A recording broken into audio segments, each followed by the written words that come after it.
Olá, meus alunos do oitavo ano, tudo bem com vocês? Continuando o nosso estudo de História do Brasil, período regencial, hoje vamos falar sobre revoltas regenciais, como eu prometi. Falaremos brevemente aqui sobre as principais revoltas que aconteceram dentro desse período aí que Dom Pedro não podia governar, Dom Pedro II não poderia governar porque ainda era criança e foi o Brasil então governado por regentes. Mas, como nós vimos, houve o golpe da maioridade em 1840, quando o PP ainda tinha os seus 15 aninhos, foi declarado já adulto, né, para poder então retomar essa liderança do país para que o poder não ficasse aí na mão mais dos conservadores e não os liberais trabalham isso. Mas durante esse período, muita contestação, muito problema aconteceu devido a essa fragmentação política, a gente pode dizer, dessa não centralização de poder aí na mão do imperador, mas agora na mão de regentes. E aí, quer dizer, todo mundo achou que a coisa estava frouxa demais. Então vamos brevemente conhecer as principais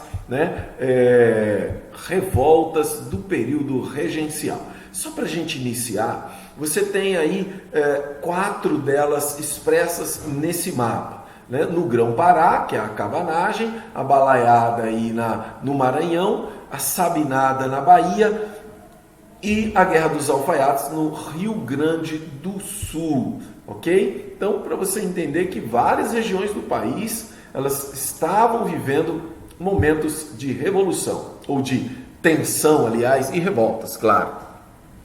Então, nesse quadro, que a letra, claro, está pequenininha aí para você, mas na sua atividade ela consta completa lá, com todos os conteúdos, mas que você preste atenção aí naquilo que eu quero trazer para você, que é esse resumo. Então, tem aí um quadro. Aqui tem os nomes das rebeliões e aqui alguns aspectos analisados. Então, cabanagem, causas. Revolução Farroupilha, causas. Então, aqui você tem as causas de todas elas, a base social, ou seja, quem participou dela, projeto político, o que eles queriam com isso, a importância histórica desse movimento e o seu desfecho. Então, a cabanagem. Por que houve a cabanagem? Quais as causas? Péssimas condições de vida, índio, negro, mestiço, liberto, o monopólio econômico da aristocracia rural, quer dizer, uma galerinha só dominando tudo, mas aí você tem um monte de gente em condição difícil, de escravidão, de miséria, de pobreza.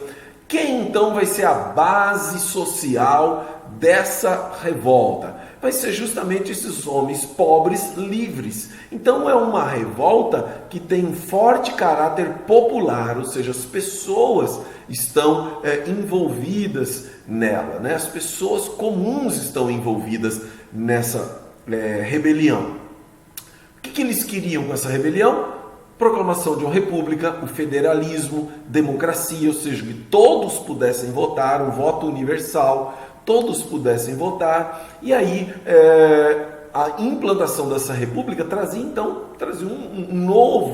um novo momento ali para eles. Bom, qual a importância histórica? Foi o primeiro movimento popular a tomar o poder, porque chegou então a tomar o poder, mas claro, o desfecho é que uma forte repreensão regencial, prisão e execução das lideranças populares. Então a cabanagem ela começou e terminou aí em alguns anos, né? Foi um período longo de batalha, de luta, de questões, mas em 1840 conseguiram terminar então com a revolta.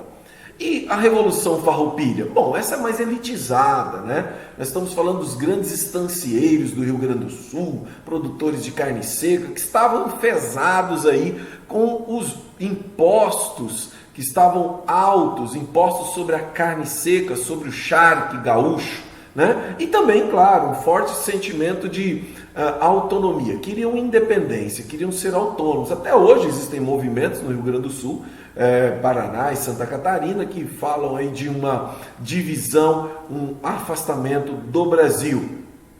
Qual a base social? Não era caráter popular, eram os estancieiros, era gente rica que estava assim, ainda que tiveram apoio de grupos populares, muitas vezes até de pessoas negros que queriam a sua libertação, mas ele é elitista, né? É uma elite que está indo em busca dos seus direitos e aí com um discurso construído para as pessoas os apoiarem.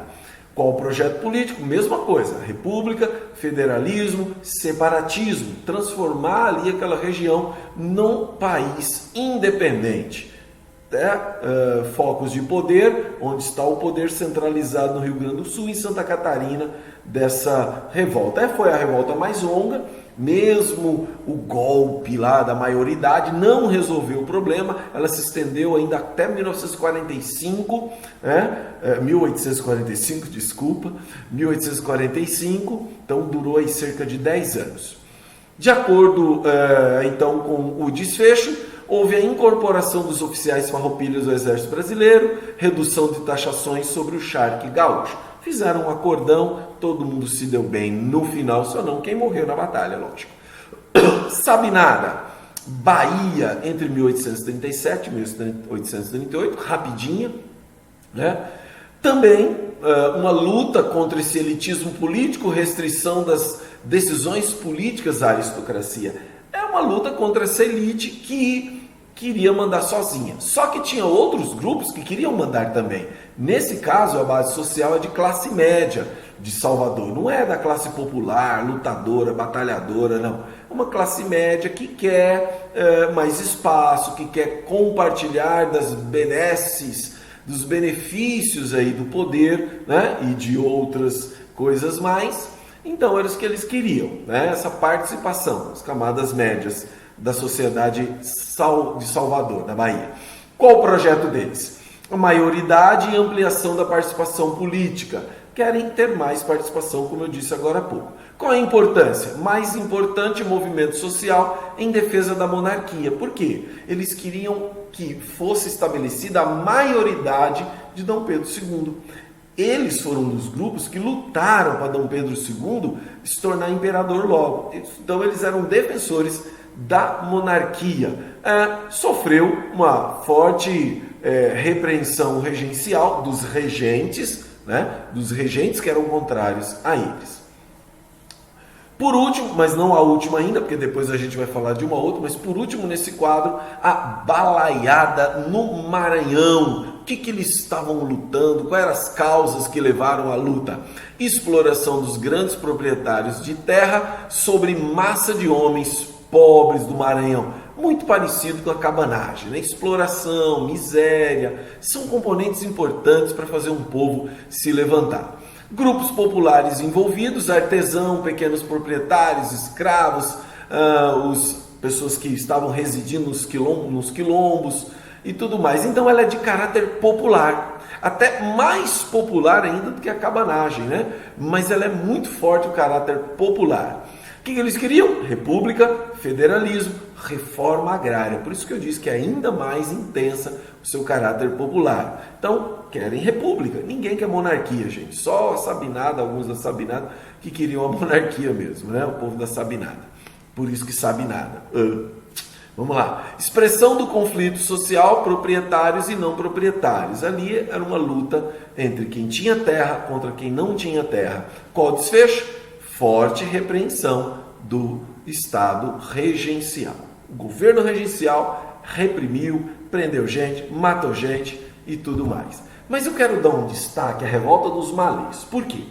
Porque ela é uma revolta interessante e diferente das outras. Ela aconteceu em Salvador em 1835. Ela foi promovida e alguns livres. Ela é predominantemente movimentada, movida, executada por negros. Por negros. Olha só que interessante.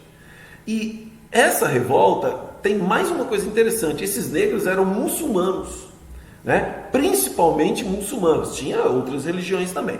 Mas eles tinham muitos negros muçulmanos que já vinham da África, que foram escravizados, né, e tal, e eles aqui não aceitavam, obviamente não aceitavam a escravidão, nem negro aceitava, mas alguns se submetiam, outros não, esses não.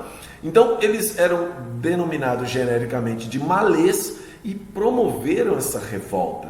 Ela é marcante porque é a primeira revolta puramente negra no Brasil e ainda tem esse aspecto aí do islamismo, né? O exército rebelde era formado em sua maioria por negros de ganho, escravos que vendiam produtos de porta em porta e ao fim do dia dividiam o lucro com os senhores. Os revoltosos lutavam contra a escravidão e a imposição da religião católica em detrimento da religião muçulmana. Quer dizer, se eles eram muçulmanos, eles estavam sendo obrigados a ser católicos, não estavam dando a eles nem o direito ali, né, no caso, da sua religião, né, de aquele que quiser ser católico, que quiser uma coisa, né, aquele que quiser ser muçulmano, teria que ter a liberdade de ter, mas se a liberdade já foi tirada, outras liberdades, é esperar muito, né?